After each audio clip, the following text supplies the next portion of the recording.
তোমাদের বলতে কে? আবু জাহেল। মানে হচ্ছে নবী আপনি বলুন আমি মোহাম্মদ, তুমি আবু জাহেলের মতোই মানুষ। রাকিবুল ইসলাম কাফের কাফের কাফের 1 কোটি বার কাফের। আসসালামু আলাইকুম ও রহমতুল্লাহি ওবরাকাতুহু। সম্মানিত দর্শক শ্রোতা, কওমি অঙ্গনের একজন বিকলাঙ্গ মুফতি রাকিবুল ইসলাম, সে কুল ইন্নামা আনা বাশারুম মিসলুকুমের মন গড়া অর্থ বলতে গিয়ে সে কাফের হয়ে গেছে। কেননা সে এখানে বলতে চাচ্ছে আমাদের নবী রসুল পাক সাল্লাল্লাহু তাআলা আলাইহি ওয়াসাল্লাম নাকি বলেছিলেন আবু জাহেলকে, হে আবু জাহেল, আমি তোমার মতো দেখতে মানুষ।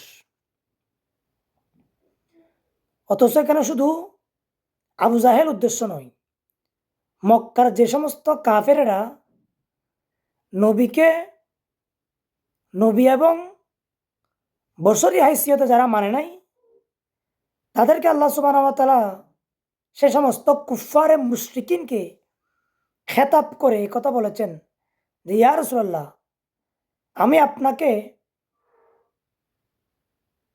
নবুয়ত দিয়েছি, রেসালত দিয়েছি, অনেক গুণে গুণান্বিত করেছি। ও রাফানা লাকা যিকরাক, আপনাকে আমি আপনার সানমানকে বুলবালা করেছি, বুলন্দ করেছি।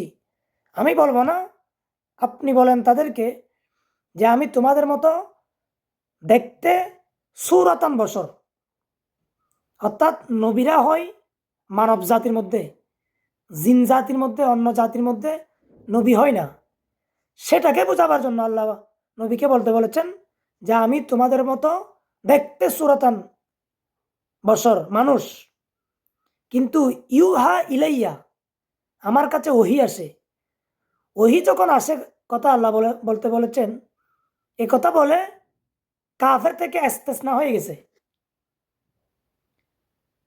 এখন দুটা কথা বলেছেন আয়াতের মধ্যে।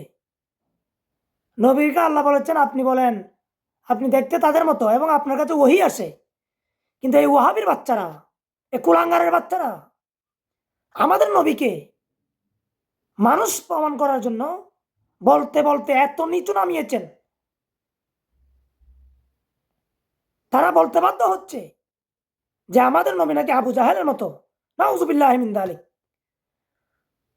অথচ আবু জাহেল তো একজন কাফের, মুশরিক, নরকের অধিকারী।